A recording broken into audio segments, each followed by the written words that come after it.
Bonjour tout le monde. Aujourd'hui, nous recevons Caroline Morin en studio avec nous pour nous parler le fait d'être famille d'accueil ici à Témiscamingue. Oui. Bonjour. Allô? Ça va bien? Oui, toi? Oui, ça va bien. Bon, on va jaser un petit peu. Oui. On va commencer par le commencement. OK. Où est venue l'idée de vouloir être famille d'accueil? Moi, dans le fond, c'est une situation plus particulière. OK. J'ai pas nécessairement fait la demande. C'est plutôt que c'est venu vers moi. C'est venu à toi. Je me suis fait approcher. Mais tu n'étais pas une famille d'accueil initialement. Non, j'ai pas fait, dans le fond, le processus d'appliquer pour devenir famille d'accueil. OK. Je me suis fait approcher plus tôt. Mais j'ai quand même dû passer au travers là, du processus des vérifications puis tout ça. Là. Mais c'est ça, c'est quoi le processus? Bien, tu sais, comme je te dis, je peux pas trop parler du processus de quand tu appliques parce que je l'ai pas vécu. OK. Sauf que, dans le fond, tu sais, les vérifications judiciaires, voir si, tu sais, ils viennent voir où est-ce que l'enfant va vivre. Il y a certains règlements, comme tu dois pouvoir fournir à l'enfant sa propre chambre à coucher. Les enfants qui sont avec la protection de la jeunesse ne peuvent pas partager de chambre avec d'autres enfants ou avec toi. Ils ont, dans le fond, ça fait partie de leurs droits d'avoir leur propre chambre à coucher. Tu dois faire un dessin complet de la maison, démontrant toutes les sorties de secours, démontrant où est-ce que tu as tes détecteurs de fumée. Puis ils viennent visiter aussi. Tu dois avoir des détecteurs de fumée sur chaque étage de ta maison. En tout cas, bref, c'est beaucoup de... Vérification. Bien, c'est ça, pour s'assurer, dans le fond, que l'enfant il est dans un environnement... sécuritaire. Oui, c'est ça. Puis quand tu as commencé, quand tu as reçu l'enfant, tu étais quand même assez jeune, avec un très jeune enfant, biologiquement le tien, là. Oui. Oui. Comment tu as trouvé ça? Élever deux bébés ensemble, dans le fond? Bien, je te dirais que c'était le fun. C'était le fun? Parce que c'était comme... Tu sais, c'est ma fille biologique, elle avait 2 ans et demi. Ou elle s'en allait sur son 2 ans et demi. Puis c'était juste moi puis elle. Puis fait que c'était comme une amie. OK. Un ami. Tu sais, comme c'était quelqu'un pour jouer avec. Puis dans le fond, moi, ce que je me suis dit, c'est que tout ce que je fais déjà, ben je le fais déjà. Oui, c'est ça. Fait que... Parce que l'enfant qui a été accueilli chez vous était presque du même âge exact. que ton enfant à toi. C'est ça. C'est ça. Ah oui, c'était comme presque. C'est ça.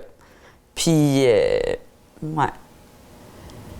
Et là, ça fait presque 10 ans. Si ça fait pas 10 ans? Non, ça fait 8 ans et demi. 8 ans et demi que cet enfant-là habite chez toi encore. Oui. Elle fait partie de la famille. C'est ça. C'est ça. Mais dans le fond, la façon que ça fonctionne aussi, puis ça, c'est comme le même processus pour ceux qui font des demandes pour devenir famille d'accueil, c'est que au début, comme je vais te parler genre du processus juridique là, puis tout ça, OK. c'est que le mandat de la protection de la jeunesse, ils veulent que les enfants et les parents restent ensemble. Ils veulent vraiment que les familles restent unies. C'est surtout ça leur but. Fait que pendant un bout, au début du placement, c'est beaucoup de dates de cours, puis parce qu'ils travaillent avec le parent pour que le parent fasse les changements qu'ils ont à faire pour revoir leur enfant et que l'enfant soit dans un meilleur environnement. Fait que ça a été beaucoup de ça au début. Là, dans certains cas, ben, les parents, ils font les changements qu'ils ont à faire, puis tout ce c'est quoi le mot, là? Tout Stabiliser. Oui, c'est ça, là. Puis après ça, c'est fini, puis en tout cas. Mais il y a d'autres cas où est-ce que les parents ne font pas les choix ou les changements qu'ils ont à faire pour apporter à l'enfant l'environnement, dans le fond, que la protection de la jeunesse demande. Puis là, après quelques années, ce que parfois tu peux te faire demander, c'est si tu accepterais ce qu'on appelle un placement à majorité. C'est quoi ça? Un placement à majorité, ça veut dire que l'enfant est placé avec toi jusqu'à ses 18 ans. OK. Le parent peut, pareil, avoir contact, réussir à revoir son enfant. OK. Sauf que là, la protection de la jeunesse n'est plus là comme support. OK. Comme, tu sais, avocat, tout ça. Là, c'est vraiment le parent qui doit... débourser. En plus de faire les changements qu'il devait faire, doit se procurer son propre avocat, doit lui-même faire tout le processus. Fait que, il y a quand même... Tu sais, ils ont quand même la chance de... Mais faut que tu le prouves. Faut que le vouloir soit là. Ouais, faut que tu prouves que tu as remis ta vie en main. C'est ça. Faire les bons choix. Puis il faut que ça soit toi. Tout ce qui est processus légal, tout ça, c'est vraiment le parent qui gère ça. OK. Puis, ouais. Est-ce que le parent et l'enfant qui t'est confié peuvent avoir une relation pareille? Oui. Ben oui, puis c'est encouragé. OK, ouais.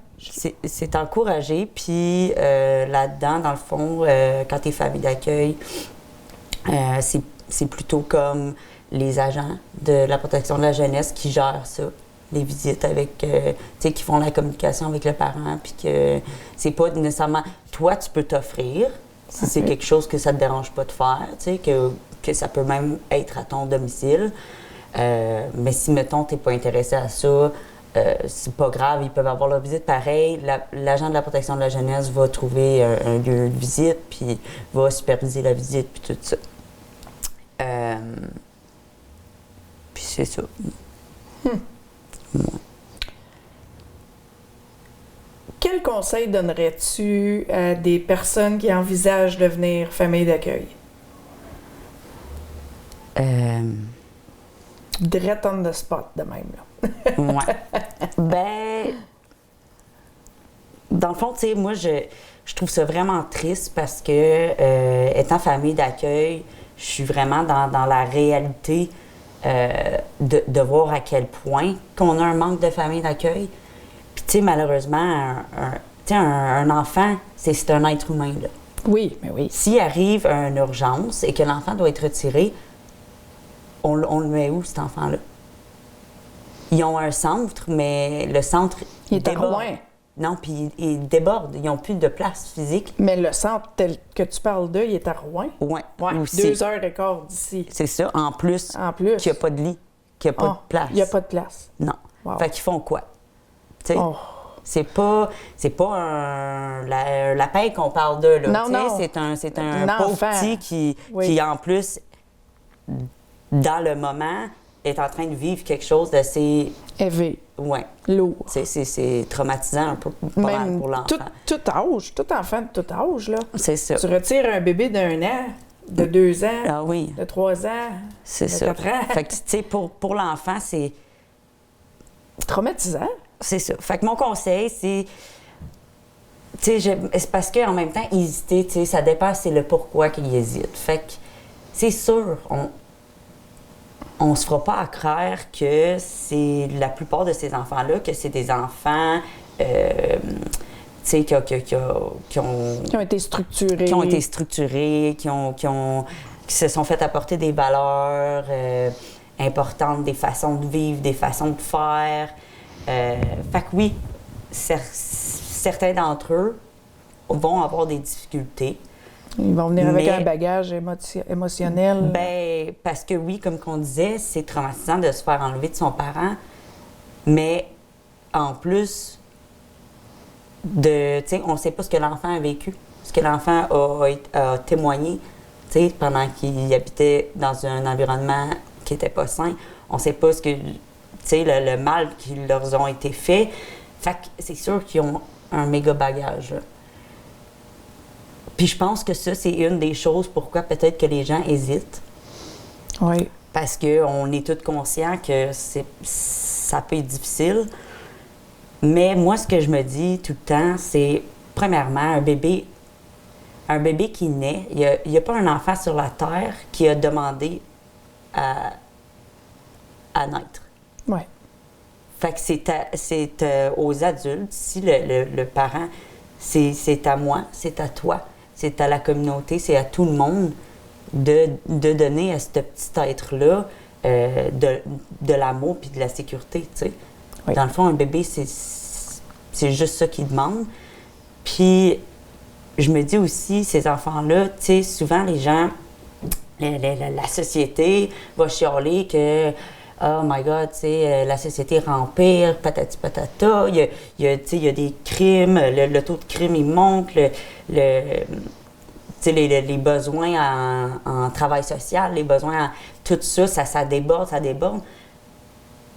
Bien, ces enfants-là, c'est notre futur. Puis s'il n'y a personne qui est là pour les guider, ouais. Puis leur faire comprendre, puis leur faire apprendre qu'ils méritent d'être aimés, puis qu'ils méritent d'être entourés, puis de leur apporter des bonnes valeurs, puis tout ça, ben c'est le futur qu'on construit. Ben c'est ça. C'est pas juste nos enfants à nous, le futur.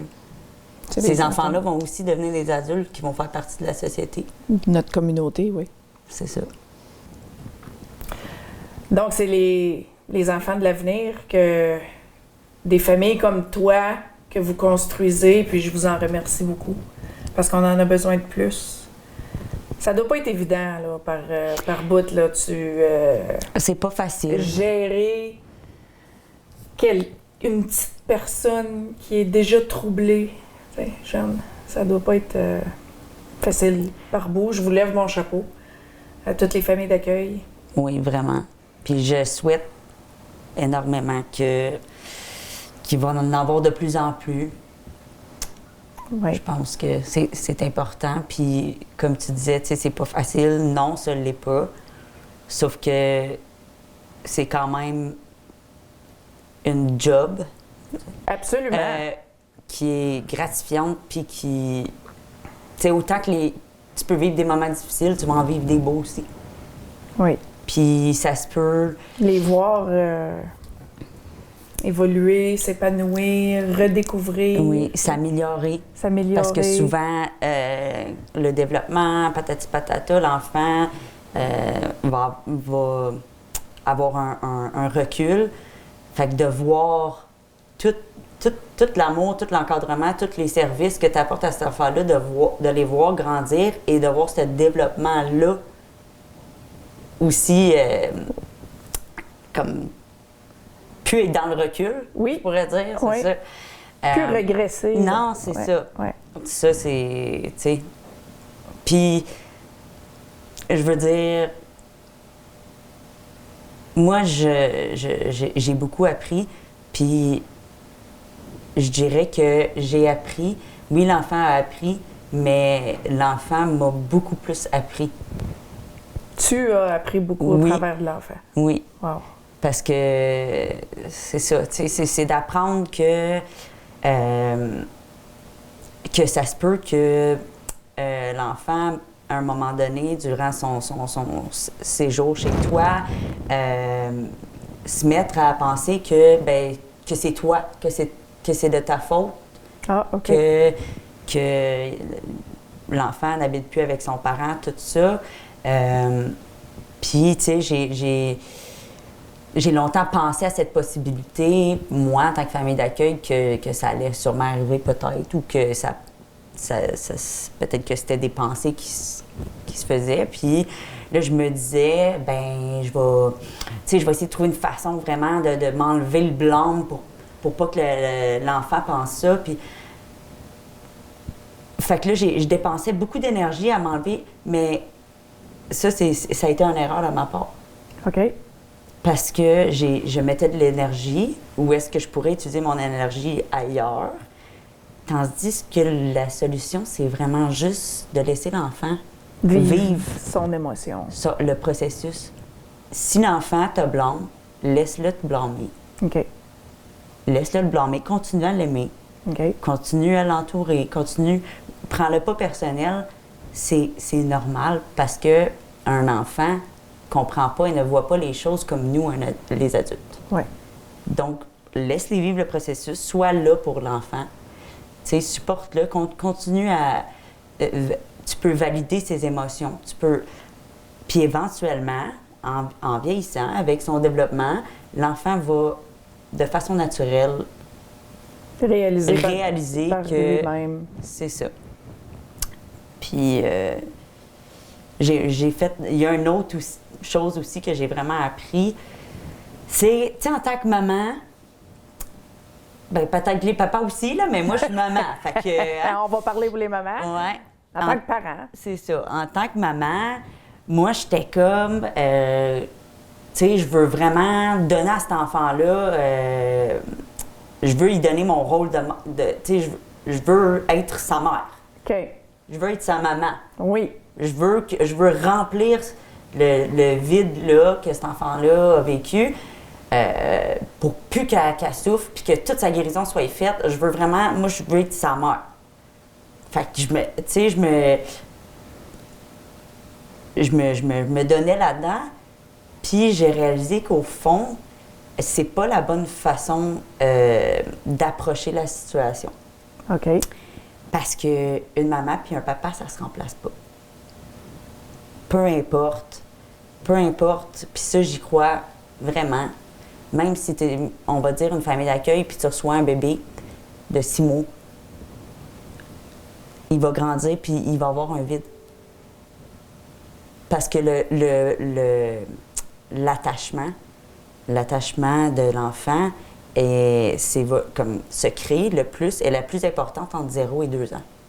OK. Puis, fait que j'ai comme arrêté.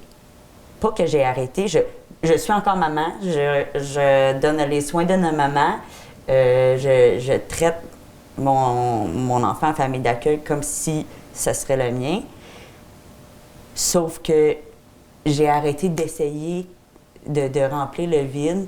Puis au lieu, je trouve que la façon de faire, la meilleure là-dedans, c'est juste de devenir une autre figure maternelle. OK.